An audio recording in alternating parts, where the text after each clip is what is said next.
Hello everyone, welcome back to my regular podcast social celebs. সাথে আছি আমি নূপুর হাসান এবং আমার সাথে আছে একজন স্পেশাল গেস্ট। আজকের স্পেশাল গেস্টটা কিন্তু একটু গতানুগতিক থেকে আলাদা। আমরা প্রায়শই দেখি অভিনেতা থেকে অনেকেই পরিচালক হওয়ার পথে হাঁটে, কিন্তু তিনি পরিচালক হওয়ার থেকে ডিরেক্ট হাঁটছে ভিলেন হওয়ার পথে। শুধু হাঁটছে বললে ভুল হবে, তিনি একজন দক্ষ ভিলেন হিসেবে আমাদের সবার মন জয় করে নিয়েছে। He is none other than Suman Anwar. Hello ভাইয়া, কি অবস্থা তোমার? অনেক ভালো। আপনাকে পাশে পেয়ে, একজন গুণী অভিনেতাকে পাশে পেয়ে আমি আসলে ভালো এবং খারাপ দুইটা অবস্থাতেই আছি। সো দেখা যাক কি হয় আমাদের আজকের আড্ডা। আচ্ছা, কেমন যাচ্ছে? এইবার ঈদে আপনার দুইটি সিনেমা আসছে, টগর এবং তাণ্ডব। সো কেমন সাড়া পাচ্ছেন? ভালো। ঈদে টগর এবং তাণ্ডব, আবার কাইন্ড অফ গত ঈদের চক্করও এবার ওটিটিতে রিলিজ হয়েছে। সো তিনটা সিনেমা দর্শক খুব এনজয় করছে, খুব ভালো রিয়াকশন পাচ্ছি। That's good. আচ্ছা, নামের থেকে যখন কাজ বড় হয়ে যায় তখন আমরা শিল্পীকে কাজ দিয়ে চিনি। আপনার ক্ষেত্রেও কিন্তু ব্যাপারটা ঠিক এরকমই। সেই জিনিসটা আপনি কিভাবে দেখেন? আমার নামের থেকে কাজ বড় হয় নাই। আসলে নাম থেকে কাজ কখনো বড় হয় না। নাম আসলে সেভাবেই বড় হয় প্রত্যেকটা কাজকে সাথে নিয়ে। তো আমার কাছে মনে হয় যে নাম, কাজ এগুলো কোনটা বড় হয়ে গেছে বা কোনটা বড় হবে তার চেয়েও আসলে মানুষ তার ব্যক্তি জীবনে, তার ব্যক্তি সত্তার জায়গায় ইনসাইড সে আসলে কত বড় হচ্ছে সেটা বেশি জরুরি। আচ্ছা, আপনার সাথে যখনই আমি কথা বলতে যাই বা আপনার এই তো আমি মেকআপ রুমে কথা বলছিলাম, তখনই মনে হচ্ছিল আপনার ভিতরে কিছুটা স্পিরিচুয়ালিটি দিক দিয়ে আপনি অনেক ধাবিত। এই জিনিসটাকে আপনি কিভাবে দেখেন? জীবনবোধ আপনার কাছে কি? জীবনবোধ তো খুবই সুন্দর। আপনার যদি জীবনবোধ পরিষ্কার না থাকে সেক্ষেত্রে আপনার জন্য জীবনটা যাপন করা বা উদযাপন করা একটু মুশকিল।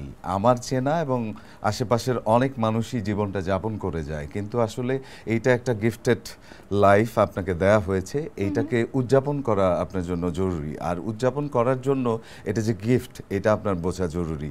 সো সেই জায়গা থেকে আপনি সামহাও এই পৃথিবীর প্রত্যেকটা প্রাণ, প্রকৃতি প্রত্যেকের সাথে আপনি কানেক্টেড, জোয়ার ভাটা, নদী, জলবায়ু সব কিছুর সাথে। সো সেই অ্যাসপেক্টে যদি আপনি বলেন যে আপনি একটু স্পিরিচুয়াল কানেকশনের জায়গা থেকে হয়তো কানেক্টেড, প্রত্যেকটা মানুষই কানেক্টেড। আমরা এখন যে নিঃশ্বাস নিচ্ছি সেটা তো নিশ্চয়ই আমার পাশের গাছটাই প্রডিউস করে দিচ্ছে। আপনার জীবনবোধ সম্পর্কে তো আমি জানলাম, কিন্তু এই জীবনবোধটা আপনাকে কিভাবে অভিনয়ে গিয়ে হেল্প করে, বা আপনার মনে হয় এটা আমাকে আমার ক্যারিয়ারে অনেক হেল্প করছে? আমার প্রত্যেকটা মানুষের জীবনবোধ তার ব্যক্তি জীবনে, তার পেশা এবং তার যেই সংসার এবং তার জীবনযাপন সেটাকে সামনের দিকে এগিয়ে নিয়ে যায়। তো অ্যাজ এ হিউম্যান বিইং তুমি আসলে যদি একটা সুন্দর, পরিষ্কার, ভালো মানুষ না হও তাহলে আসলে সমাজের যে কোনো জায়গায় তোমার অ্যাকসেপ্টেন্স কমে যাবে।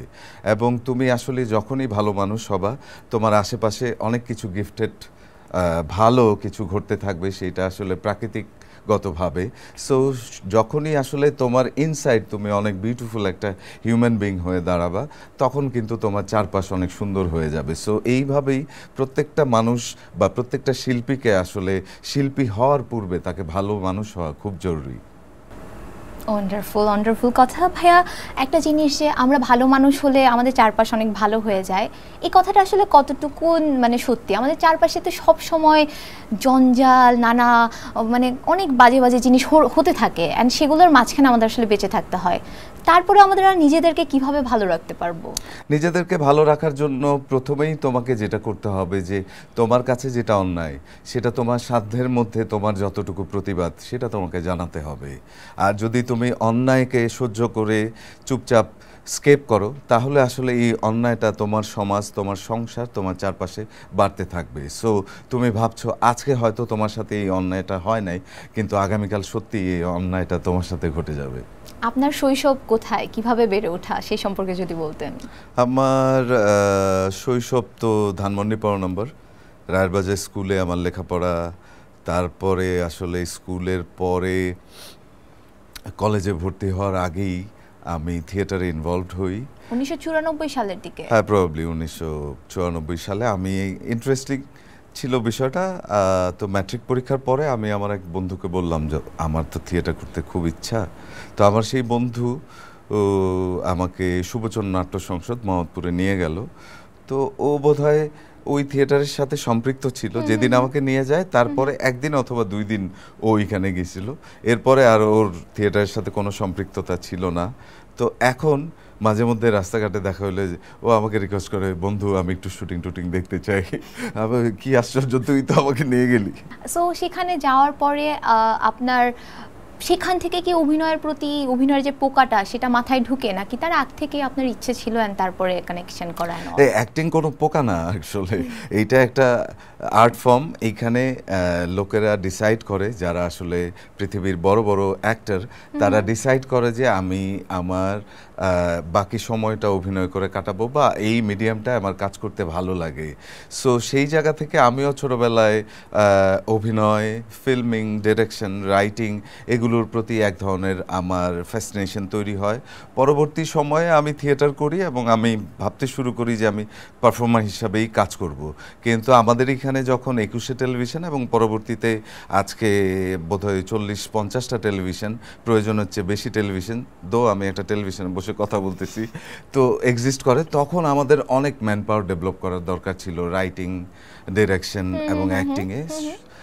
সো সেই সময়ে আমি প্রথমে রাইটিং স্টার্ট করি, দেন আমার প্রথম রাইটিং করা যে আমার স্ক্রিপ্ট সেটাই আমাকে ডিরেক্ট করতে হয়। তারপরে আসলে কিভাবে মানে লাস্ট 20 ইয়ার্স আমি আসলে টেলিভিশনে অনেক শত শত নাটক প্রডিউস করেছি সেটা আসলে বুঝতে পারিনি। টানা ওই সময়টার মধ্যে মানে শুটিং শেষ করে আমাদের এরকমও সময় গেছে, এখন হয়তো আমি একটু ইট করতে পারি, বেশিরভাগ সময় ঈদের রাতে, ঈদের পরের দিন আমাদের প্যানেলেই কাটাইতে হইতো আর কি। টেলিভিশনের এইরকম প্রেশার ছিল, কারণ আমাদেরকে একটা ঈদে দেখা গেল যে 10টা ফিকশন করতে হয়েছে, তো প্রত্যেকটা টেলিভিশনের সাথেই এরকম কমিটমেন্ট থাকতো আমাদের। সো ওইটা মানে একটু অনেক বেশি চাপ হয়ে যেত।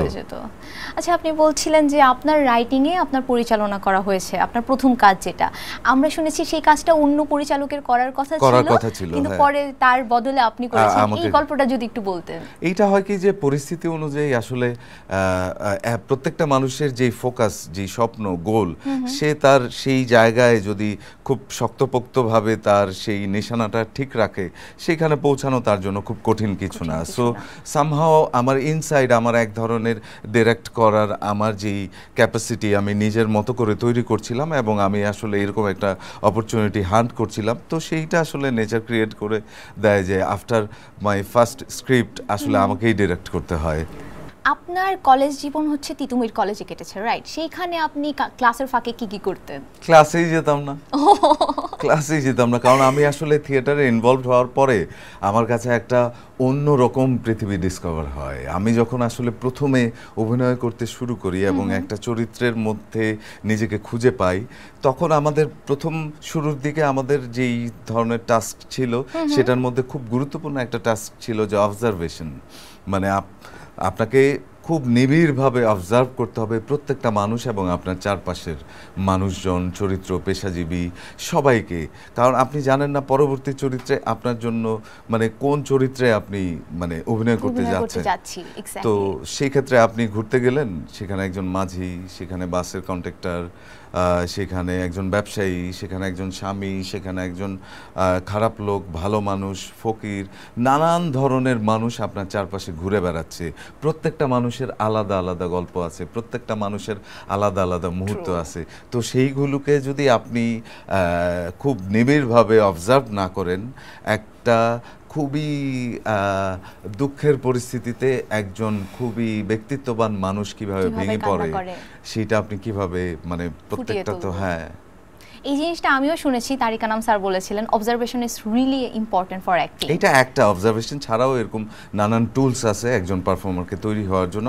আমাদের এখানে তো একটা বড় ল্যাকিংস, আমাদের কোনো ইনস্টিটিউট নাই এখনো। আমরা বলে আসছি আমাদের ইনস্টিটিউটগুলো মানে রাইটিং, ডিরেকশন, বিভিন্ন ইউনিভার্সিটিগুলোতে ফ্যাকাল্টি খোলা হয়েছে, কিন্তু সেই অর্থে একদম স্পেশালাইজড ইনস্টিটিউট নাই টু অ্যাক্টিং, রাইটিং, ডিরেকশন, যে একটা আর্টিস্ট তৈরি হবে আমাদের এই মিডিয়া এবং ইন্ডাস্ট্রিকে সার্ভ করবে। সেগুলো আমরা করতে করতে শিখেছি, এবং স্টিল আমাদের এখানে যেই সমস্ত পলিসিগুলো নিয়ে আমাদেরকে এই যে কিছুদিন আগে আমাদের 7 দিন মাত্র তাণ্ডব চলছিল সিনেমাটা, তার মধ্যে সিনেমাটা পাইরেসি হয়ে গেছে। তো এই যে পাইরেসি, এই যে আমাদের ডিস্ট্রিবিউশন, আমাদের সিনেমা হলগুলো যেই সব সিনেপ্লেক্স মাল্টিপ্লেক্সে প্রজেকশন হচ্ছে, সেইখানে প্রডিউসার কত টাকা পাবে, হচ্ছে মাল্টিপ্লেক্স কত টাকা পাবে, এই সব পলিসি নিয়ে আমাদের এখনও কাজ করতে হচ্ছে। মুক্তিযুদ্ধের মানে দেশ স্বাধীন হওয়ার প্রায় 50 বছরের বেশি সময় পরে। তো যারা শুরুতে ইনিশিয়ালি এইসব সেলিব্রিটি হিসাবে সমাজের বিভিন্ন জায়গায় নানাভাবে সমাদৃত হয়েছে, তারা কিন্তু তাদের ব্যক্তি স্বার্থের বাইরে ইন্ডাস্ট্রির জন্য তেমনভাবে আসলে কোনো কাজ করে নাই আমার কাছে মনে হয়। কারণ এই কাজগুলো আমাদের যেগুলো এখন ফেস করতে হচ্ছে, এগুলো অনেক পুরনো কাজ। রাষ্ট্রযন্ত্রের সাথে অনেক পলিসি এখন আমাদের মেক করতে হচ্ছে। কিন্তু গত 50 বছর ধরে এই দেশে চলচ্চিত্র হয়েছে, রেডিও, টেলিভিশন, নাচ, গান, নানান ধরনের সাংস্কৃতিক সংগঠন। আজকে আপনি দেখেন, এই অনেক প্রশ্ন হয়তো আপনি করার আগেই আমি একসাথে উত্তর দিয়ে দিচ্ছি। বাংলাদেশের আজকের অর্থসামাজিক যে পরিস্থিতি এবং রাজনৈতিক পরিস্থিতি, একটা সময় এইখানে বাংলাদেশের যে ঐতিহ্যগত ফেস্টিভ্যালগুলো ছিল, সেগুলো কোনো কিছু আজকে নাই। একটা শিল্পী কোত্থেকে তৈরি হবে? এখানে যাত্রা নাই, সার্কাস নাই, গানের অনুষ্ঠান নাই, স্কুল কলেজগুলোতে যে প্রতিযোগিতা হতো সেই সব কোনো কিছু নাই। থিয়েটার থাকলেও থিয়েটার দেখার দর্শকগুলো অনেক কম কিন্তু, rather than movie and all. So এই বিষয়গুলোকে রাষ্ট্র যখন অ্যাপ্রিসিয়েট করবে, নানাভাবে সাবসিডি করবে, তখন আসলে এইখানে একটা নিরাপত্তার ইস্যু আছে এইসব ফেস্টিভ্যালগুলোর সাথে। তো এইগুলো দিনকে দিন আসলে এই নিরাপত্তার ইস্যু দিয়ে এইসব ফেস্টিভ্যালগুলো কমে আসছে। আজকে বাংলাদেশের মানুষের আনন্দ করার কোনো জায়গা নাই রেস্টুরেন্টে যাওয়া ছাড়া। হ্যাঁ, সো আমাদের এইখানে প্রত্যেকটা গ্রামে একটা বটগাছ সহ একটা সুন্দর লাইব্রেরি থাকতে পারতো, একটা সুন্দর জায়গা থাকতে পারতো, যেখানে ছেলেমেয়েরা খেলতে যাবে, পড়তে যাবে, ঘুরতে যাবে। কেউ একটা অচেনা নতুন গ্রামে গিয়ে পৌঁছালেও সেখানে সেই গ্রামে সেই লাইব্রেরির মধ্যে সে আসলে সুন্দর করে বই পড়তে পারলো, আড্ডা মারতে পারলো, গ্রামটাকে চিনলো, গ্রামের মানুষের সাথে কথা হলো। এগুলো আসলে সামগ্রিকভাবে সমাজের প্রত্যেকটা সেক্টর থেকে সবাইকে প্ল্যান করতে হবে। একটা দেশকে আগায় নিতে হলে প্রত্যেকটা সেক্টরের মানুষের কন্ট্রিবিউশন লাগবে। বাহ, বেশ। গুণী মানুষের সামনে কথা বললে বা কথা বলতে বসলেই মনে হয় চারপাশে যেন একটা ডিফারেন্ট অরা কাজ করে, সেটাই আমার ফিল হচ্ছে। আমরা একটু চলে যাচ্ছি ট্রল নিয়ে। হ্যাঁ, আমরা দেখি যে আজকাল সেলিব্রিটিরা যে কোনো কথা বললে সেটা নিয়ে আলোচনা সমালোচনা একটু বেশি হয় রেদার দেন তাদের কাজ। সো এই ব্যাপারটা আপনি কিভাবে দেখছেন? এটা দেখছি আসলে সামাজিক যোগাযোগ মাধ্যমের যে ব্যাপ্তিকাল, সেটা কিন্তু খুব অল্প সময়ের, এই বেশ কিছুদিন হলো আমরা হাতে পেয়েছি। তো নতুন নতুন যে কোনো কিছু নিয়ে এই জাতির এক ধরনের চরম উন্মাদনা থাকে।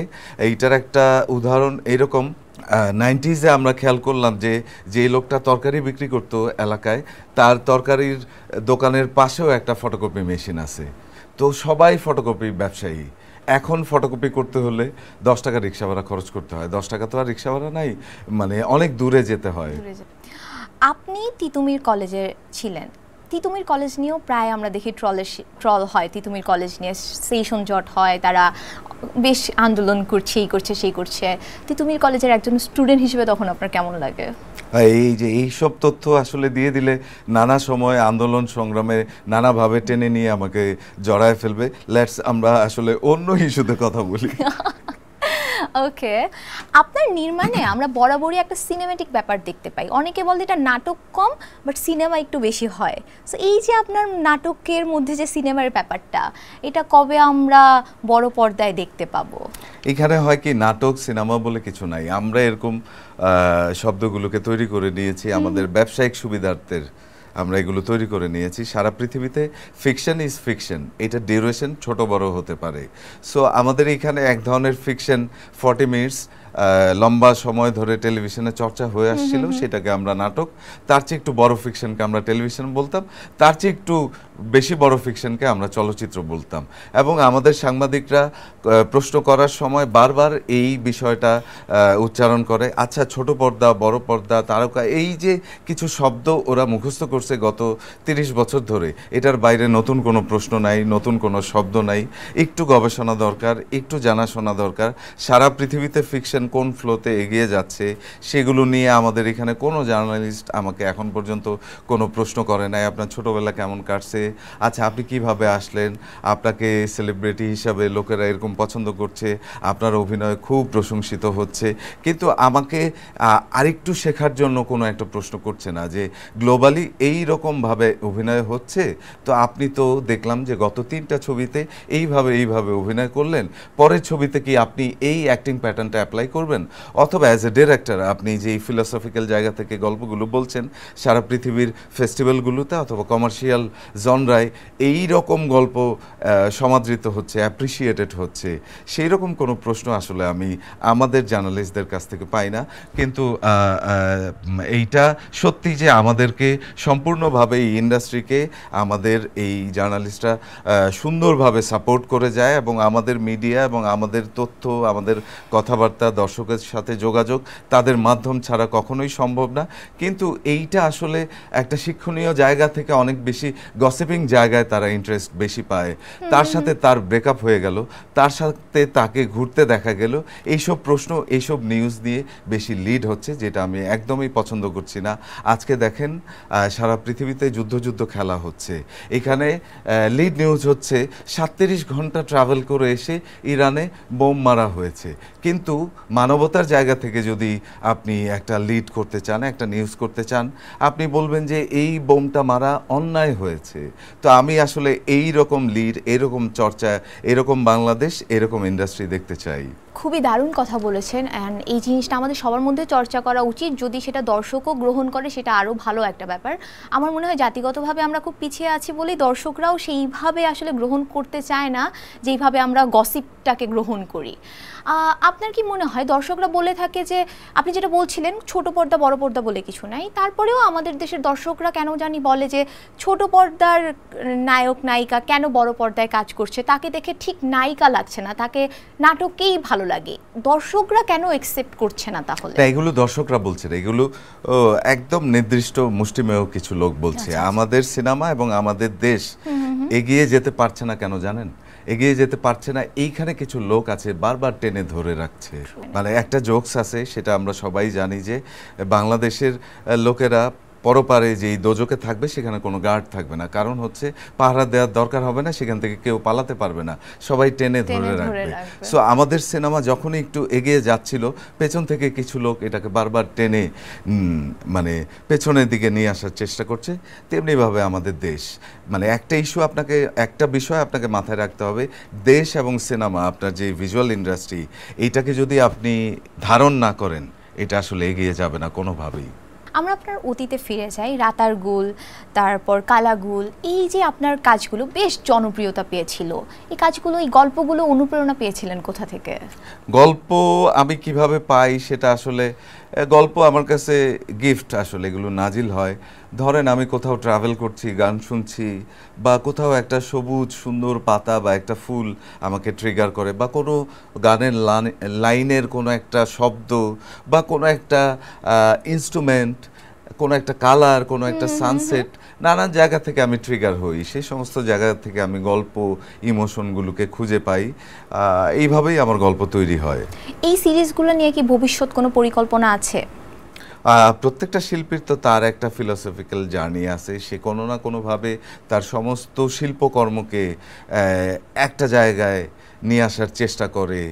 এই যে কারণে আপনি দেখবেন যে আজকে যারা কমার্শিয়াল ফিল্ম মেকার, যারা আসলে খুবই সমাদৃত দেশে এবং দেশের বাইরে, তারা কিন্তু তাদের নিজেদের একটা সিনেমাটিক ইউনিভার্স তৈরি করার চেষ্টা করছে, এবং প্রত্যেকটা হাউস, প্রোডাকশন হাউস, যাদের যে সমস্ত ভেঞ্চার হচ্ছে সেগুলোরও ইউনিভার্স তৈরি করার চেষ্টা করছে।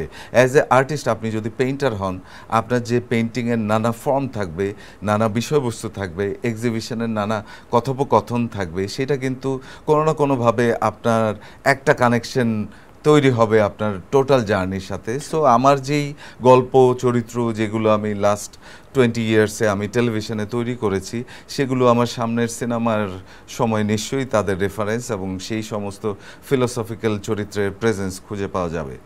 আপনার খুব পছন্দের নাটক হচ্ছে শত্রু, if I am not wrong, এটা কেন?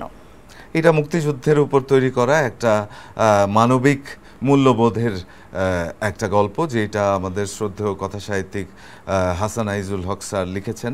তো এই গল্পটা আমি যখন পড়েই আমার কাছে মনে হয়েছে যুদ্ধের এগেইনস্টে এত সুন্দর একটা গল্প, এই গল্পটা হওয়া উচিত। এবং তখন আমার নির্মাণের শুরুর দিকে তো আমার সমস্ত বন্ধুবান্ধব এবং আমার টিম নিয়ে আমরা ঝাঁপায়ে পড়ি, এবং এই মুক্তিযুদ্ধের গল্পটা তৈরি করতে গিয়ে আমরাও তখন অনেক কিছু শিখছি, এবং এইটা কাইন্ড অফ আমাদেরও একটা মুক্তিযুদ্ধ ছিল। এখন কি মুক্তিযুদ্ধের কাজ যদি করতে চান বা কোনো গল্প পান ভালো লাগে, করবেন? অবশ্যই করব, কিন্তু ইন্টারপ্রিটেশন চেঞ্জ হবে। তার মানে আগের গল্পে ইন্টারপ্রিটেশন ডিফারেন্ট ছিল? না, এটা তো আপনার প্রত্যেকটা যুদ্ধের, মুক্তিযুদ্ধ যখন হলো তখন যুদ্ধের যে পরিস্থিতি ছিল তখনকার উত্তাপ একরকম হবে, যুদ্ধের 1 বছর পরের উত্তাপ একরকম হবে, যুদ্ধের 5 বছর পরে তার ইন্টারপ্রিটেশন একরকম হবে, মুক্তিযুদ্ধের 100 বছর পরে মুক্তিযুদ্ধের ইন্টারপ্রিটেশন এক রকম হবে। সো ডে টু ডে এটা আসলে নির্ভর করবে আপনি কিভাবে এটাকে ওন করছেন, ধারণ করছেন, রেসপেক্ট করছেন। আপনি অনেক গুণী একজন নির্মাতা, সেখান থেকে হঠাৎ করেই ক্যামেরার সামনে চলে আসা, এখানে কি কেউ আপনাকে বলেছিলেন যে আপনি চলে আসুন ক্যামেরার সামনে, এখনই আপনার উপযুক্ত টাইম, নাকি কিভাবে এটা হয়েছিল সেই গল্পটা জানতে চাই। তুমি বারবার আমাকে অনেক গুণী গুণী বলে বিব্রত করছো। আপনি অবশ্যই একজন গুণী অভিনেতা, গুণী মানুষ। যেটা হয় কি, যে আমার শুরুটা ছিল অ্যাক্টিং করার জন্যই আমি এখানে এসেছি। তারপরে যখন আসলে আমি লিখতে শুরু করলাম এবং পরিচালনা করতে শুরু করলাম, তখন দেখলাম যে এই পুরো বিষয়টা ওনারশিপ শুধুমাত্র একজন পরিচালকের, যতটা না একজন অভিনেতার, তার চেয়েও বেশি একজন পরিচালকের এবং একজন লেখকের। যে কারণে আমি লম্বা সময় সেই জায়গাটায় কাজ করেছি, এবং লম্বা সময় কাজ করার পরে আমার এখন মনে হয়েছে আমার একটু গ্যাপ নেওয়া উচিত, আমি একটু অ্যাক্টিং করব। দেন এই অ্যাক্টিং করার সময়টাতে আমার স্ক্রিপ্টগুলো তৈরি হচ্ছে, আমি যে পরবর্তীতে সিনেমায় কাজগুলো করব, সেই গ্যাপে আসলে এই অ্যাক্টিং করার গ্যাপে আমি সেই সিনেমার স্ক্রিপ্টের কাজ, আমার টিম, আমার লোকেশন, আমার প্রি প্রোডাকশন, এগুলোর কাজ চলছে। যে কারণের জন্য নির্মাতা হিসাবে লাস্ট আমার মির্জা এসেছে। এরপরে আসলে আমি যাই না, ফিল্ম ছাড়া আমি হয়তো খুব একটা কিছু নির্মাণ করতে চাই না। মির্জার গল্পটা যদি শুনতে চাই, মির্জা নিয়ে যদি কিছু বলতেন, সেটা কিভাবে করা অ্যান্ড সব কিছু, প্রোডাকশন, প্রি প্রোডাকশন, এভরিথিং। প্রত্যেকটা গল্পের পিছনেই তো একটা জার্নি থাকে। তো আমার কাছে, আমি যখন আসলে হইচয়ে মানিহানি করি, তখন আমি একটা ডিটেকটিভ ক্যারেক্টার রোল প্লে করি। তো ওই ক্যারেক্টারটা করতে গিয়ে আমার থ্রিলার জনরায় এক ধরনের একটা গল্প বলার ইচ্ছা তৈরি হয়েছিল, সেই জায়গা থেকেই মির্জার গল্প তৈরি হওয়া। আচ্ছা, আপনাকে এখন আমরা টেলিভিশনের পর্দা থেকে ওটিটিতে বেশি দেখছি, এটার কারণ কি? কারণ হচ্ছে যে টেলিভিশনের পর্দায় টেলিভিশনের যেই ফিকশন, সেইটা এক ধরনের লিমিটেশনের মধ্যে আসলে ফিকশনটা তৈরি হয়, এবং এই ফিকশনটা তৈরি করার যে বাজেট এবং যে আয়োজন, যে প্রিপারেশন, সেইটা আসলে ওটিটি এবং সিনেমায় যে এই প্রিপারেশনটা থাকে, যে লম্বা সময় ধরে একটা চরিত্র, একটা গল্প তৈরি করা যায়, সেই সময়টা থাকে না, যে কারণে টেলিভিশনে আমাকে দেখা যাচ্ছে না। এইটা আসলে শিল্পীর সৃজনশীলতাকে কতটুকুন ইফেক্ট করে এই ব্যাপারগুলো? তা ইফেক্ট করে না তো, আমাকে বরং ইন্সপায়ার করে। কারণ আমি অ্যাজ এ আর্টিস্ট, আমাকে যতটা এক্সক্লুসিভ এবং যতটা আড়ালে লুকায় রাখা সম্ভব হয়, আমি সেই চেষ্টাটা করি। কারণ হচ্ছে একজন শিল্পী যখন জনপ্রিয় হয়ে ওঠে, তখন দর্শকের এত বেশি কৌতূহল হয়, সে তার শিল্পীর থাকা, খাওয়া, তার বেডরুম, তার সমস্ত কিছু জানতে চায়। কিন্তু মিডিয়া এবং শিল্পীর কাজ হচ্ছে সেগুলোকে আড়ালে লুকিয়ে রাখা, যেন পরবর্তী চরিত্রটা দর্শক বিশ্বাসযোগ্যতার সাথে শিল্পীর কাছ থেকে পেতে পারে। আমি যতই আপনার সাথে কথা বলছি, আমার চারপাশে মুগ্ধতা ততই ছড়াচ্ছে। আপনি এত সুন্দর করে কথা বলেন, অ্যান্ড আমি পরবর্তী কোশ্চেন কি করব সেটা বারবার ভুলে যাচ্ছি আসলে। কোনো সমস্যা নাই, আমি তোমাকে প্রশ্ন করি, how is life to you? ও, আমার কাছে life is a journey, experience করা, সবকিছু ভালো আর খারাপ সেটা দেখা যাক। আচ্ছা, হোয়াট অ্যাবাউট ইউ? আমার কাছে জীবন সুন্দর, বিউটিফুল, অদ্ভুত সুন্দর। এইটা আমার একটা গিফটেড লাইফ। এই গ্রহটাতে আমি নাও আসতে পারতাম, আমি গিফটেড, এই গ্রহটাতে এসেছি, এবং এই জীবনটা আমি উদযাপন করার জন্য প্রকৃতি এবং ঈশ্বর আমাকে গিফট করেছে। তো আমি এটা সম্পূর্ণ, পুরোটা জার্নিটা অদ্ভুত, বিউটিফুল, মানে সুন্দরভাবে উদযাপন করতে চাই। সুন্দরভাবে উদযাপন করছেন বলেই হয়তো বা ভিন্ন ভিন্ন চরিত্রে আপনাকে ভিন্ন ভিন্নভাবে আমরা দেখতে পাই, মোটেও মনে হয় না এই চরিত্রটা আর এই চরিত্রটা সিমিলার। সেটা হয় কি যে অ্যাক্টিং করার সময় তোমার সেই চরিত্রটাকে ওই যে বললাম যে উদযাপন করা, বেশিরভাগ লোক তো জীবন যাপন করে, তুমি যখন উদযাপন করতে শুরু করবা তো তোমার কাজটার মধ্যেও একটা উদযাপন তৈরি হবে, একটা আনন্দ তৈরি হবে। যেখানে আনন্দ নেই সেখানে আসলে কোনো কিছু তৈরি হবে না। ডেফিনেটলি আপনার সেই কাজগুলো নিয়ে যদি আমরা কথা বলি, আনন্দ উদযাপনের কাজের যদি আমি বলি, মাইসেলফ, অ্যালেন স্বপন, সদরঘাটের টাইগার, জোয়ার ভাটা, এটা তো আপনার নির্মাণ এবং আপনার অভিনয় দুটোই ছিল। সো এই জায়গায় কি আপনি খুব বেশি প্রেশার ফিল করেন? না, আমি এই জায়গায় খুব বেশি প্রেশার ফিল করি না। আর তোমাকে একটু কারেকশন করে দিচ্ছি, মাই সেলফ অ্যালেন স্বপনে আমি অভিনয় করেছি, এটা শিহাব শাহীনের লেখা এবং নির্মাণ করা। জোয়ার ভাটা, সদরঘাটের টাইগার, এগুলো আমার রাইটিং এবং আমার ডিরেকশন। এইগুলো আসলে আমরা তখন তৈরি করেছি যখন বাংলাদেশে, আমি খুব লাকি গাই যে বাংলাদেশে যখন প্রাইভেট টেলিভিশন তৈরি হয় তখন আমাদেরকে রিক্রুট করা হয় ফিকশন নির্মাণের জন্য। রাইটিং শুরু করি, ডিরেকশন শুরু করি, এবং বাংলাদেশে যখন ওটিটি শুরু হয় তখন আমাদেরকে রিক্রুট করা হয় সদরঘাটের টাইগার এবং ওটিটির সিরিজগুলো নির্মাণ করার জন্য। এবং আমি লাকি যে বাংলাদেশের সিনেমা যখন একটা অন্য রকম জার্নি শুরু করে তার সাথেও আমি সম্পৃক্ত আছি। সো এই এক্সপিরিয়েন্সগুলো নিয়ে আমি বাংলাদেশের টোটাল অডিও ভিজুয়াল ইন্ডাস্ট্রিকে, বাংলাদেশের ইমেজকে গ্লোবালি একটা সুন্দর জায়গায় নিয়ে যেতে চাই।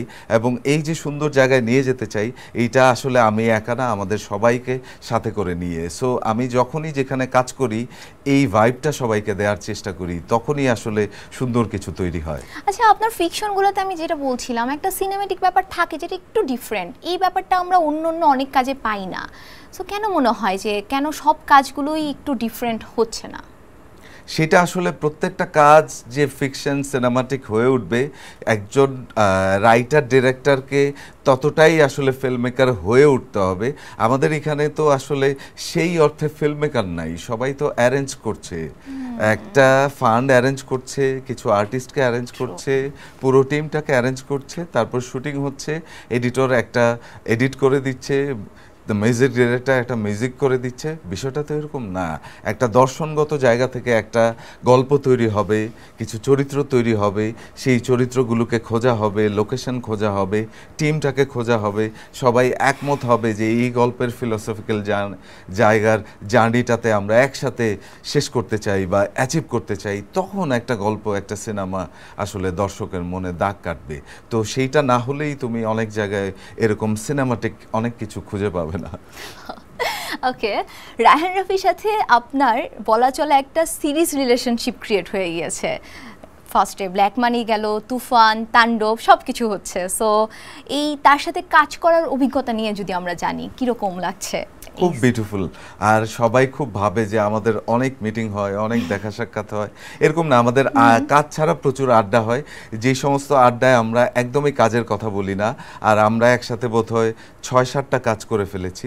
সো ওর প্রত্যেকটা কাস্টিং ডিরেক্টর যখন আমাকে কল করে যে ভাইয়া এরকম একটা মিটিং আছে, তখনই আমি এক্সাইটেড ফিল করি, কারণ আমার আর রাফির এক ধরনের একটা চ্যালেঞ্জিং রিলেশন আছে, যেখানে আমরা ইচ আদারকে চ্যালেঞ্জ করতে পছন্দ করি। তো রাফি অ্যাজ এ ডিরেক্টর আমাকে একটা ক্যারেক্টার দিয়ে চ্যালেঞ্জ দেয়, তো আমি অ্যাজ এ অ্যাক্টর আসলে ওই অ্যাক্টিং করে ওই ক্যারেক্টারটা প্লে করে ডিরেক্টরকেও এক ধরনের চ্যালেঞ্জে ফেলি, যেন ওই চরিত্রটাকে পোট্রে করার জন্য তাকে আরও মোর এফোর্ট দিতে হয়। তো এরকম একটা বিউটিফুল জার্নির মধ্যে আমাদের ফিকশনগুলো, কাজগুলো আগায়, যে কারণের জন্য আমাদের জার্নিটা খুব বিউটিফুলি দর্শকও খুব পছন্দ করছে।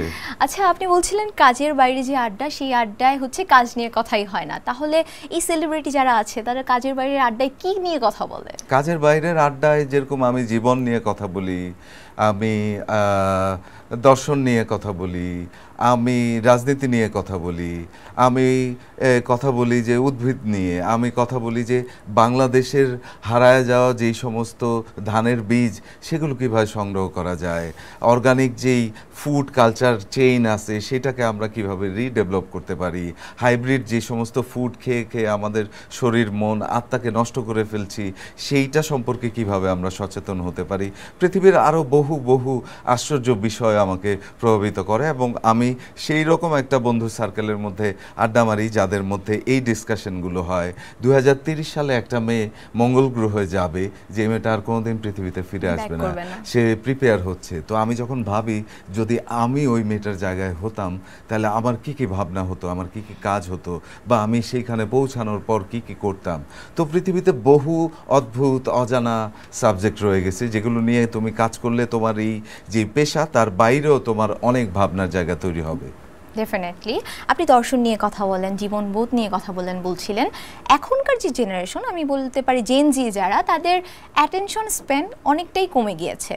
সো ফিকশন দেখার থেকে শুরু করে যে কোনো কিছুই তারা রিলসে দেখতে ইউজ টু, রেদার দেন হচ্ছে গিয়ে খুব সময় নিয়ে। আগে যেরকম আমরা কাওয়ালি শুনতাম 17-18 মিনিটের গান শুনতাম, এখন খুব কম মানুষই মানে আমাদের জেনারেশনের আছে যারা 2-3 মিনিটের বেশি কোনো গান শুনতে পছন্দ করে। সো এই জায়গা থেকে কি আমাদের কোনো ইফেক্ট ফেলবে কি না, বা আমরা কি আসলেই শিল্পটাকে পরিপূর্ণভাবে এনজয় করতে পারছি কি না, আপনার কি মনে হয়? তা আমার কাছে টাইম ব্যারিয়ার কোনো ব্যারিয়ার মনে হয় না। আমাকে যদি বলা হয় যে আপনি পৃথিবীর সেরা সিনেমাটা বানাবেন এবং 1 মিনিট সময়, তো আমি ওই 1 মিনিট সময়ের মধ্যেই আমার গল্পটা বলার চেষ্টা করব। আর আমি ওই 1 মিনিট সময়ের মধ্যেই যারা মানে অনেক স্পিডে একটা গল্প দেখে ফেলা সম্ভব বা দেখার চেষ্টা করে, তাদেরকে কানেক্ট করার চেষ্টা করব। এইটা হচ্ছে যে আপনি কিভাবে প্রতিদিন সমসাময়িক থাকতে পারছেন, সেই থাকাটা জরুরি। এবং আপনার কাজে সমসাময়িক যেই টেকনিক্যাল সাপোর্ট এবং টেকনোলজি এবং উদ্ভাবনা যে সমস্ত কিছু তৈরি হচ্ছে, সেটাকে নিয়ে আপনি কিভাবে আপডেট থাকছেন।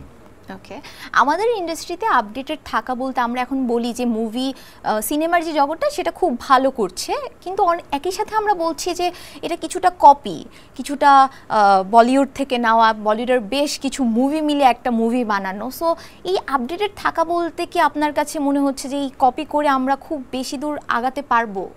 না, এইটা হচ্ছে যে গল্পের ফিলোসফিক্যাল জায়গায় যেই বিষয়, সেইটা হচ্ছে নিজস্ব অরিজিন গল্প এবং আপনার নিজস্ব শক্তি যদি আপনি অ্যাপ্লাই না করেন, সেইটা আসলে আপনার পরিচয় বহন করবে না। সো কোথাও থেকে সারা পৃথিবীর সমস্ত গল্প যদি আপনি খুঁজে বেড়ান, এখানে 4-5-6টা রসের বেশি রস নাই। তো ঘুরে ফিরে সমস্ত গল্পই কপি, সমস্ত ভেঞ্চারই কপি। এইটা আসলে নতুনভাবে উপস্থাপন করা। এইবার as a director, as a mentor, আপনি আসলে কোনটাকে পিক করবেন আর কোনটা প্রডিউস করবেন সেটা আপনার বিষয়। কিন্তু টেকনিক্যালি আমাদের সিনেমা, আমাদের সমস্ত ভিজুয়াল অ্যাপ্রোচ কিন্তু ডে টু ডে চেঞ্জ হয়ে যাচ্ছে। আপনি যদি আবহ সঙ্গীতের কথা বলেন, আপনি যদি আর্ট ডিরেকশনের কথা বলেন, আমাদের কস্টিউমের কথা বলেন, আমাদের প্রোডাকশন ডিজাইনের কথা বলেন, আমাদের এক্সিকিউশনের কথা বলেন, এন্টায়ার পোস্ট প্রোডাকশনের কথা বলেন, এই সমস্ত জায়গা থেকে কিন্তু আমরা অনেক দূর এগিয়ে গেছি। তো এই সাপোর্টের সাথে যখন আমাদের নিজস্ব গল্প নিয়ে একজন পরিচালক হাওয়া, উৎসব অথবা চক্করের মতো সিনেমা নিয়ে হাজির হবে, তখন কিন্তু গ্লোবালি এগুলোই অ্যাপ্রিসিয়েটেড হবে। উৎসব, হাওয়া এবং টগরের কথা যেহেতু বলছিলেন, আমি যদি বলি তাণ্ডব, হাওয়া, চক্কর, ব্ল্যাক মানি, এই চলচ্চিত্রগুলোর মধ্যে কোন চরিত্রটা আপনার সবচেয়ে বেশি পছন্দের? আমি এখনো আমার পছন্দের চরিত্র করতে পারি নাই। তার মানে আচ্ছা, আপনি কাজ করেছেন। এগুলো আমার কাজ, এগুলো চরিত্র, এগুলো আমাকে করতে হয়েছে। কিন্তু আসলে আপনি যদি আমাকে বলেন যে আসলে আপনার ড্রিম ক্যারেক্টার বা এর মধ্যে বেস্ট কোনটা, এখনো বেস্টটা করা হয় নাই। আমি শুনেছি আপনি নাকি বেস্ট ক্যারেক্টার কোনটা সেটা বলতেও চান না। ক্যামেরার সামনে আপনাকে জিজ্ঞাসা করা হয়েছিল, আপনি বলেছিলেন ড্রিমের কথা বলতে নেই। আজকে কি আমরা শুনবো সেটা? না, অবশ্যই না, কারণ আমি বেস্ট ক্যারেক্টার বলে দিলে অভিনয় করার যে আমার ইচ্ছা, আর সেই ক্যারেক্টারটা যদি আমি করে ফেলি, তারপর আমি কি করব? সো এটা থাকুক, ওই পর্যন্ত আমার প্রতিদিনকার ইচ্ছা, প্রতিদিনকার স্বপ্নটা লালন হোক, এবং সেই জন্য আমি বেঁচে থাকি এবং জীবনকে উদযাপন করি, এবং সেইটা যদি নাও করা হয় তাও আমি হ্যাপি থাকব। আমার তো মনে হচ্ছে আপনার প্রত্যেকটা ক্যারেক্টারই এতটাই বেস্ট যে আপনার আসলে মনেই হচ্ছে না কোনটা বেস্ট। না, এরকম না। আমার কাছে মনে হয় যে এখন পর্যন্ত আমি আসলে যে সমস্ত চরিত্রে অভিনয় করেছি সেগুলো দর্শকরা যেভাবে নিয়েছে, দর্শকরা হয়তো আমাকে একটু বেশি ভালোবাসা দিচ্ছে, আরও ভালো কাজ করার জায়গা রয়ে গেছে, আরও ভালো অভিনয় করার জায়গা রয়ে গেছে। নিশ্চয়ই দর্শকরা আমাকে সেই সাপোর্ট দিবে এবং আমার আশেপাশের ইন্ডাস্ট্রির সবাই আমার জন্য সেই দোয়া করবে সামনে যেন আমি আরও ভালো কাজ করতে পারি। আচ্ছা, আপনি বলছিলেন আপনার বেস্ট ক্যারেক্টার বা ড্রিম ক্যারেক্টার এখনও করা হয়নি, এমন কোনো কাজ আছে যেটা দেখে মনে হয় ইস, এটা যদি আমি করতে পারতাম অনেক ভালো হতো? সেটা আসলে মানে অনেক ফিল্ম, অনেক গল্প, অনেক চরিত্র আছে যেগুলো দেখলে মনে হয় যে ইস, এটা যদি আমি করতে পারতাম। আর এই ইস করতে পারতাম যেই জায়গাগুলো, সেগুলোকেও আমি এক্সপোজ করতে চাই না, কারণ সেখানেও আমার কিছুটা ড্রিম ক্যারেক্টারের ছোঁয়া থেকে যায়। তো লোকেরা রিসার্চ করে সেগুলো বের করে ফেলা সম্ভব। সো এই কারণেই আমি এক্সাম্পলটাও দিতে চাচ্ছি না। ওকে, আপনার চরিত্রগুলোয় আমরা যেই ব্যাপারটা খেয়াল করি, আপনি ভিলেন চরিত্রে বেশ স্বাচ্ছন্দ্য বোধ করেন। আমি সব ধরনের চরিত্রেই স্বাচ্ছন্দ্য বোধ করি। যদি আমি স্বাচ্ছন্দ্য বোধ না করি, সেই চরিত্রটা সত্যিই দর্শক বিশ্বাস করবে না। ট্রু। এই কারণেই আপনি যখন গালি দেন, মানে গালি ব্যাপারটা তো খারাপ, রাইট? বাট সুমন আনোয়ার যখন গালি দেয় তখন মনে হয় এটা একটা শিল্প। গালিকে শিল্পের পর্যায়ে কিভাবে নিয়ে গেলেন? আমি জানি না গালি কোনটা, শিল্প কোনটা, এটা বাস্তব জীবনের মধ্যেই এই সমস্ত শব্দ ব্যবহার হয়ে থাকে। আর একটা কথা একটু কারেকশন করতে হবে, আমি গালি দেই না, চরিত্রগুলো গালি দেয়। তারপরেও যে গালিগালাজ নিয়ে যখন কথা বলছিলাম, এই যে ফ্লোর নাম্বার 7 আমি যখন আপনাকে দেখি, আপনি হুট করে উঠে পড়লেন চরিত্রটা আরেকজন ক্যারেক্টারের উপরে, তারপরে মনে হচ্ছিল একটা ডিফারেন্ট আপনি। এই মানে আপনাকে কি অন্য কিছু ভর করে, জিন ভর করে? এটা একটা খুব সুন্দর প্রশ্ন। এইটা হয় কি, একজন অভিনেতা বেঁচে থাকে ততক্ষণ সময় যতক্ষণ ওই সেটে একজন ডিরেক্টর বলে অ্যাকশন আর ডিরেক্টর বলে কাট। ওই চরিত্রগুলো আমার কাছে তখন গিফটেড নাজিল হয় ওই সময়ের জন্য। এটা ডিসাইড করা থাকে না, চরিত্রের একটা গাইডলাইন থাকে, চরিত্রের একটা ডায়ালগ থাকে, একটা সিনের এসেন্স থাকে, একটা মুড থাকে, কিন্তু আসলে কিভাবে কতটুকু কি ঘটবে এইটা শুধুমাত্র আফটার অ্যাকশন আর ওই কাট ওই সময়টুকুর মধ্যে তৈরি হয়। তো এইটা একটা সাধনার বিষয়। একজন পারফর্মার যদি তার নিজেকে ওইভাবে প্রস্তুত করতে পারে যে ডিরেক্টরের অ্যাকশনের পর সে আসলে চরিত্রে প্রবেশ করবে আর কাট হয়ে যাওয়ার সাথে সাথে তার চরিত্রটা উধাও হয়ে যাবে, এই চর্চার মধ্যে যখন থাকবে তখনই তার কাছে এরকম 7 নাম্বার ফ্লোরের মতো গিফটেড মোমেন্ট সিচুয়েশন গিফট হবে। ডেফিনেটলি। আমরা এখন আপনার পার্সোনাল প্রজেক্টে চলে যাই। আপনি বিয়ে করেছেন আয়েশা মনিকাকে। সো আপনারা দুজনেই ইন্ডাস্ট্রির লোক। তো আপনাদের ঝগড়াগুলো কীরকম হয়? কেন চা দাও নাই, এরকম টাইপের ঝগড়া হয়, নাকি হচ্ছে আপনি আপনি একটা কথা বললেন, সে হচ্ছে সেটার বিপক্ষে যে আরেকটা কথা বললো? আমি লাস্ট 12 বছর ধরে সিঙ্গেল। এটা অনেক পুরনো প্রশ্ন, আমার ধারণা আরেকটু নতুন প্রশ্নে আমরা আগাই। ঠিক আছে, আমরা তাহলে, যেহেতু আমি আপনার জিন নিয়ে কথা বলছিলাম, জিন ভর করে, এখন আমার দর্শক দেখতে চায় সুমন আনোয়ারের উপর কিভাবে জিন ভর করে। সো আপনাকে দেখাতে হবে আপনার ডায়লগ বাজির মাধ্যমে। কেমন? কি মার লাগে, দেশি না বিদেশি? হ্যাঁ, আচ্ছা, এমন একটা ডায়লগ বলবো, এই ডায়লগটা আপনি যদি বলতেন তাহলে কিভাবে বলতেন সেটা বলবেন আমাদের। চৌধুরী সাহেব, টাকা দিয়ে মানুষ বিচার করা যায় না। চৌধুরী সাহেব, টাকা দিয়ে মানুষ বিচার করা যায় না। আমি হলে এভাবে বলতাম। আর কোনো চরিত্র হইলে সেটার একটা লম্বা প্রসেস আছে, সেটার জন্য প্রি প্রোডাকশন আছে, সেটার জন্য পেমেন্ট আছে, সেটার জন্য অনেক প্রস্তুতি। সেই সব কিছু সম্পন্ন হলে সেই চরিত্রের ডেলিভারি আসতে পারবে। একটা মাঝি যদি এই কথা বলে, একটা বড়লোক জমিদারকে কিভাবে বলতো? ওইটার জন্য তো ডিজাইন করতে হবে, আমাকে মাঝি হইতে হবে, তারপরে মাঝি হয়ে সেই চরিত্রের ডেলিভারি আমাকে দিতে হবে, এবং বড়লোক হইতে হবে। সেই জন্য অনেক টাকা তোমার কাছ থেকে নিতে হবে, এই শো থেকে টাকা পয়সা নিয়ে বড়লোক হয়ে তারপর আমাকে ডেলিভারি দিতে হবে। তাহলে কি আমি সবগুলা ডায়লগে এরকমই উত্তর পাবো? হ্যাঁ। তারপরে দর্শকের একটু খোয়াব থাকে না আর্টিস্টের প্রতি, সেই দর্শকের জায়গা থেকে আপনি যেহেতু বাধ্য, দর্শকের জন্য আমরা সবাই বাধ্য, সেই জায়গা থেকে আমি পরবর্তী ডায়লগটা বলছি, সেটা আপনি বলবেন দর্শকের খোয়াব পূরণের জন্য। ওকে, ঠিক আছে। তোর এত বড় স্পর্ধা, সামান্য সিএনজি ড্রাইভার হয়ে আমার মেয়ের দিকে চোখ দিস? না, আমি এরকম ডায়লগ কখনোই দিতাম না, কারণ আমার এত বয়স হয় নাই যে আমার একটা মেয়ে থাকবে আর যে সিএনজি ড্রাইভারের সাথে প্রেম করবে। ওকে, এইটা আপনি দিবেন শিওর। আমার বিলাই আমারে কয় ম্যাও। আমার বিলাই আমারে কয় ম্যাও। দর্শক কি হাসবে, আমি তো হাসছি। আপনার খুবই ফেমাস ডায়লগ, ওটা আপনি অলরেডি দিয়ে ফেলেছেন। আরেকটা, আপনার নাম যদি বাচ্চা হয় আমার নাম তাইলে কি? আপনার মতো ফকিন্নির পোলার নাম বাচ্চা বইলেই তো দেশের আজ এই অবস্থা। এটা কি ডায়লগ?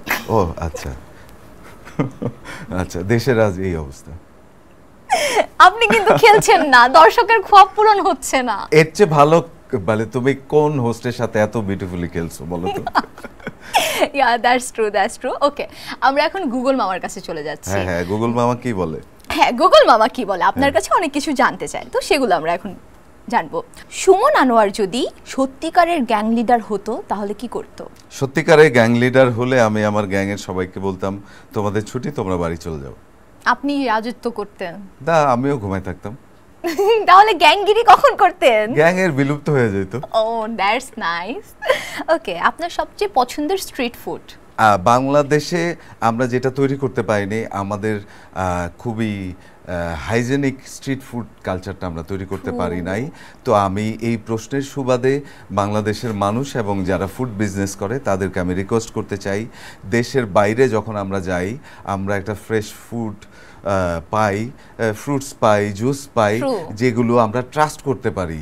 আপনি আমার থেকে 100 টাকা নিচ্ছেন, আরও 100 টাকা বেশি নেন, কিন্তু আপনি আপনার আস্থাটা অর্জন করেন। যেই জাতি খাবারের সাথে বিষ মিশায় সেই জাতির উন্নতি কোনোদিন সম্ভব না। That's definitely true. আমরা পরবর্তী কোশ্চেনে চলে যাচ্ছি। আপনার সবচেয়ে বড় রিগ্রেট কি লাইফে? No regret. That's a great answer. And সবচেয়ে বড় অ্যাচিভমেন্ট?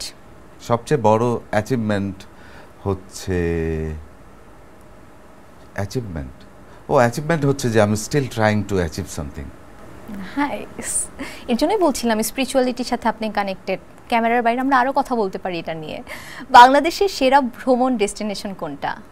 বাংলাদেশের ভ্রমণ ডেস্টিনেশন এবং বাংলাদেশের ইন্টারনাল ট্যুরিজম নিয়ে আমাদের আর একটু কাজ করা উচিত, এবং যারাই ঘুরতে বেড়াইতে যায় তারা সাথে করে পলিথিন নিয়ে যাওয়া উচিত। এই চিপসের ঠোঙা এগুলো সব কিছু আবার নিয়ে আসা উচিত।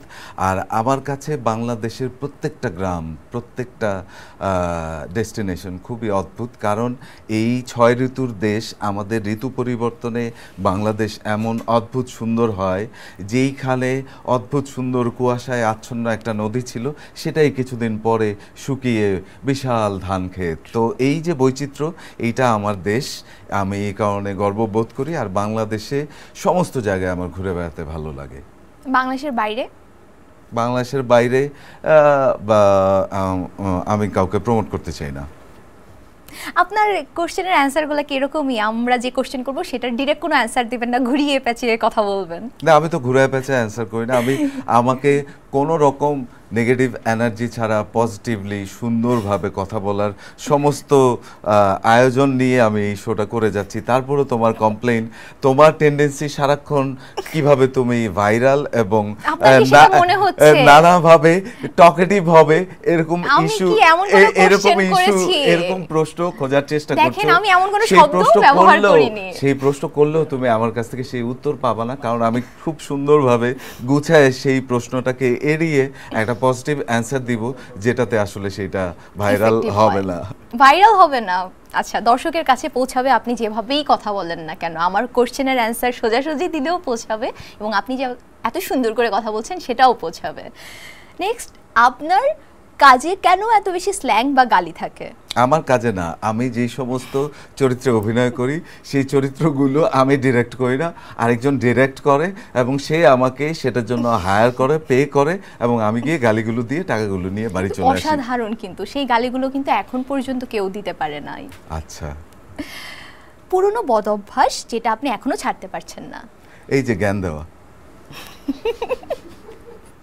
দর্শকরাও সেটা বুঝতে পারছে, বাট আপনার জ্ঞানগুলো মানে জ্ঞান মনে হচ্ছে না, মনে হচ্ছে চারদিকে মুগ্ধতা ছড়াচ্ছে। তুমি কিন্তু অ্যাপ্রুভ করে নিছো যে এটা জ্ঞান দাও পুরনো বদ অভ্যাস।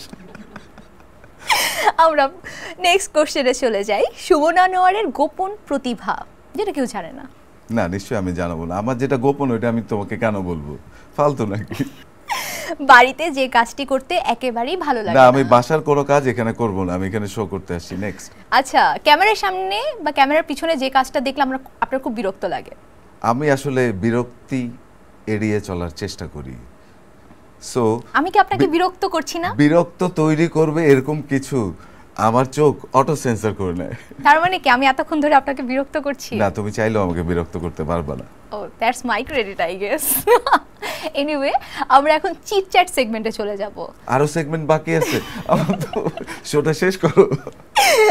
ওকে, চিট চ্যাট সেগমেন্ট খুবই শর্ট করে আমরা কোশ্চেন করব, না আপনি শর্ট করে অ্যানসার দিলেই হবে। হ্যাঁ, ইয়েস নো স্কিপ নেক্সট। না স্কিপ নাই, নেক্সট নাই। না এটা আছে, চলো আমি তৈরি করে নিছি। কোন চরিত্রটা এত বেশি ভালো লেগেছে যে মনে হয়েছে এটা ছাড়লে গুনাহ হবে? মনে হয় নাই এখনো কোনো চরিত্র। নেক্সট। কাজের সময় বান্ধবীর সামনে ভুল ধরা পড়লে কি করতেন? না, বান্ধবীকে আমি কাজের জায়গায় নিয়ে যাই না। এক লাইনে বাংলাদেশের মিডিয়া ইন্ডাস্ট্রি ব্যাখ্যা করেন। খুব সুন্দর, সামনে অনেক সুন্দর সম্ভাবনা রয়ে গেছে। নিজেদেরকে বিশ্বাস করতে হবে যে আমরা আসলে একটা সুন্দর ইন্ডাস্ট্রি তৈরি করব, তাহলে এটা সুন্দর হবে। বলিউডের 3 জন অভিনেতা যাদেরকে আপনার ওভাররেটেড লাগে। ওভাররেটেড অ্যাক্টর বলিউডে আমার মানে মনে পড়ছে না, বা এটা নিয়ে আমি স্টাডি করিনি। বাংলাদেশের 3 জন ওভাররেটেড অ্যাক্টর, বাংলাদেশ সবাই ওভাররেটেড অ্যাক্টর, আমি অলসো। আপনি ভীষণ বিনয়ী একজন মানুষ, সেটা বোঝা যাচ্ছে। নেক্সট কোশ্চেন, জীবনের শেষ অভিনয়টা যদি শুধু একটা শব্দ দিয়ে করতে হয়, আপনার শব্দটা কি হবে? সেটা আসলে সেই চরিত্রের জন্য যখন আমি অ্যাসাইন্ড হব তখন ভেবে নিব। ওকে, আপনি কোন কাজটা করেন সবচেয়ে সিরিয়াস মুড রেখে, বাট আপনি আসলে সিরিয়াস না? আমি কোন কাজটা করি সবচেয়ে সিরিয়াসলি, হ্যাঁ, কিন্তু আপনি আসলে সিরিয়াস না। আমি ডিরেকশন করি সবচেয়ে সিরিয়াস মুড রেখে, কিন্তু আমি অত সিরিয়াস না। আমি খুব আনন্দের সাথে কাজটা করতে চাই, লোকেরা ভুল বুঝে আমাকে। আচ্ছা, আপনার সিক্রেট ক্রাশকে, আচ্ছা সিক্রেট না, আপনার ক্রাশকে, আপনি তো সিক্রেট বলবেন না, সো ক্রাশটা বলেন। ক্রাশ না, কি আমি আপনার? বলবো না। নেক্সট। আচ্ছা, দেশি ক্রাশ না বিদেশি ক্রাশ? তাও বলা যাবে না। ওকে, আমাদের এখন লাস্ট সেগমেন্টে আমরা চলে এসেছি। দুষ্ট কোকিল জানতে চায়, প্রয়াত ফরিদি সাহেবের পরে যদি ভিলেন হিসেবে আমার কাউকে ভালো লাগে, তবে তিনি সুমন আনোয়ার ছাড়া অন্য কেউ না। এইটা একটু বেশি বলে ফেলেছেন। আমি চেষ্টা করব আপনার এই মন্তব্যের কাছাকাছি আমার অ্যাক্টিং ক্যারিয়ারকে নিয়ে যাওয়ার। আপনার একটা ছবির পাশে কমেন্ট এসেছে, বাজান মালটা কেমন, দেশি না বিদেশি? মালটা দেশি এবং 100%। নেক্সট, ভাই দেখমু ঠিক আছে, কিন্তু রুবেলের অভিনয় দেখতে হইব। লড়াকুর পর রুবেলের অভিনয় আর দেখি নাই। ও আচ্ছা, এটা সম্ভবত ব্ল্যাক মানি নিয়ে বলা হয়েছিল। আপনি দেখেন, একটু কষ্ট করে দেখেন, কি আর করবেন। অনেকদিন পর হারিয়ে যাওয়া ভাইয়ের সাথে দেখা, আপনার সাথে একজনের ছবিতে কমেন্ট করেছে। আচ্ছা, আপনি এই যে বিভিন্ন টেলিভিশন এবং সংবাদ মাধ্যম অফিসের আশেপাশে ঘোরাঘুরি করলে আমার সাথেও দেখা হয়ে যাবে। আপনাকে ভালো লাগে, এই আন্দোলন নিয়ে কিছু নির্মাণ করেন না কেন? জীবনটাই তো একটা আন্দোলনের মতো। এতক্ষণ যা বলছি সব মিথ্যা কথা। আসলে খুব কষ্ট করে এই জীবনটা চালাইতে হয়। কি আর করব ভাই, চেষ্টা করব। আপনি একটি ছবিতে সুন্দর ক্যাপশন অ্যাড করেছেন, ক্যাপশনটা আমি একটু পড়ে শোনাই। আমাদের এখানে এক কবি আকাঙ্ক্ষা প্রকাশ করেছিলেন, রৌদ্রময় বাংলাদেশ ঘুরব, পায়ের ছাপ রেখে যাব বাংলার প্রতিটি ইঞ্চিতে। সো এই জায়গায় একজন কমেন্ট করেছে, এক জায়গায় বারবার পায়ের ছাপ রেখে পার্ট নেওয়া যাবে না। না, পার্ট নেওয়া যাবে, কারণ হচ্ছে এটা ষড়ঋতুর দেশ। ওই একই জায়গায় একই মুহূর্তে একটাই সন্ধ্যা, কিন্তু ঋতু পরিবর্তনের কারণে ওইখানে আপনি কুয়াশা, মেঘ, জ্যোৎস্না, রাত, সন্ধ্যা, বিকেল, এক এক রকম পরিস্থিতি তৈরি হবে, এবং যেটাকে দেখতে অদ্ভুত সুন্দর লাগবে, যে কারণেই বাংলাদেশ এত সুন্দর। ডেফিনেটলি। নেক্সট কমেন্ট, স্ক্রিনে আপনার দুটো গালি না শুনলে মন ভালো হয় না। নিশ্চয়ই তুমি এখন আমাকে গালি দিতে বলবা না? না না, আচ্ছা, আমি কেন গালি দিতে বলবো? ওকে, স্ক্রিনে আপনার গালি না শুনলে ভালো লাগে না, সেম আমারও ভালো লাগে না, ওই স্ক্রিনটা ভালো লাগে না। আসছে নতুন বছরে অনেক বেশি গালি শুনতে চাই, শুভকামনা থাকলো আপনার জন্য। প্রোডিউসারের কাছ থেকে আমার বাসার ঠিকানা নিয়ে চলে আসবেন, সারাদিন আপনাকে আমি এন্টারটেইন করব গালি দিয়ে। ও সেটা তো আর মানে। আপনি এতদিন কোথায় ছিলেন? বাসায়। আপনাকে দাড়িতে দেখে অভ্যস্ত নই সুমন ভাই, অচেনা অচেনা লাগছে। আল্লাহ, আমার বান্ধবীরা তো দাড়ি কাটার পর অনেকে মিছিল সংগ্রাম করেছিল।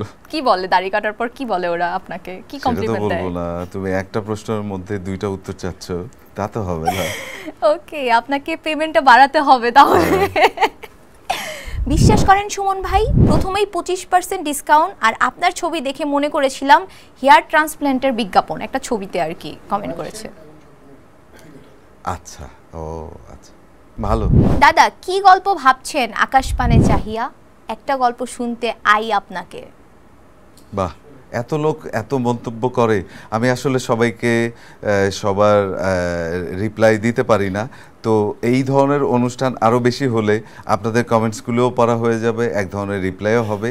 আপনারা বেশি বেশি কমেন্টস করবেন এবং এই রকম একটা শোয়ের মধ্য দিয়ে সেই সব রিপ্লাইগুলো আপনারা অর্জন করে নেবেন। আপনাদের জন্য শুভকামনা এবং ধন্যবাদ রইল। Carry on. সুস্মিতা হোসেন খান বলেছেন, সবাইকে অজ্ঞান করে নিয়ে কোথায় যান আপনি? ও অপারেশন থিয়েটার। নেক্সট হলো হাওয়া চলাকালীন হাওয়া খাওয়া। হাওয়া চলাকালীন হাওয়া খাওয়া, আমরা যখন হাওয়া নির্মাণ করি তখন আমাদের খুবই একটা কঠিন অদ্ভুত স্ট্রাগলের মধ্যে দিয়ে জার্নি করতে হয়েছে, কারণ আমাদেরকে গভীর সাগরে প্রায় 2 মাস যুদ্ধ করতে হয়েছে মাঝি মাল্লাদের মতো। তো ওই সময়ে আমরা সত্যি হাওয়া খেতাম। যখন বিকেলবেলা হয়ে যেত তখন এত অদ্ভুত সুন্দর সাগর, শান্ত আর মিষ্টি বাতাস, তখনকার হাওয়া অদ্ভুত ছিল। কিন্তু ওই হাওয়ার সময়টুকু খুবই অল্প ছিল, বাকি দিনের বেলায় দাঁড়ানো যেত না, স্কিন বার্ন হয়ে যেত, পায়ের নিচে আমরা লাফায় অভিনয় করার চেষ্টা করতাম। শিল্পীদের স্ট্রাগল এই জায়গাটাই মনে হয়। নেক্সট কমেন্টে চলে যাই, তুই ভিঞ্চির কাছাকাছি গেছিস, আর 2-4টা মোনালিসা পার হলেই হবে। হ্যাঁ হ্যাঁ, খুব ভালো ধরছে। একজন লিখেছেন লোকাল বাবা রামদেব। একেবারে ফেসবুকের জন্মলগ্ন থেকে তুমি সমস্ত মন্তব্য পড়ছো নাকি খুব রিসেন্ট পাস্ট? আমার প্রোডিউসার আমাকে দিয়েছে, আমি গুলো করছি। শো শেষে একটু ওই সিনেমার চরিত্রে অভিনয় করতে হবে প্রোডিউসারের সাথে। হ্যাঁ, ক্যারি অন প্লিজ। আমার জন্য ভালো হবে, এন্টারটেইনমেন্ট দেখবো। সারসে কামরূপ কামাখ্যা কবে গেছিলি? হ্যাঁ, কামরূপ কামাখ্যা আমার খুবই একটা ফ্যাসিনেটিং এবং প্রিয় জায়গা, আমি কখনো যাইনি, যাওয়ার চেষ্টা করব। একটা খুব বড় কমেন্ট, আমার পছন্দের একজন অভিনেতা, আপনার মতো শক্তিশালী একজন অভিনেতা বাংলাদেশ চলচ্চিত্রের খুবই প্রয়োজন। ভালো থাকবেন সুমন ভাইয়া, অনেক ভালোবাসা আপনার জন্য। আপনার ফ্যান হয়েছিলাম মানিহানি ওয়েব সিরিজ দেখার পর। ধন্যবাদ, সাথে থাকুন, আরও নতুন নতুন চরিত্রে আপনাকে এন্টারটেইন করার চেষ্টা করব। ভিক্টর ব্যানার্জির ইমিডিয়েট ছোট জ্যাঠাতো ভাই আপনি? না না, উনি একটু বেশি বুড়া ভাই। থ্যাংক ইউ সো মাচ, আপনাকে বিরক্ত করতে পেরে এবং আপনাকে পাশে পেয়ে আমি অনেক বেশি কি বলবো ধন্য।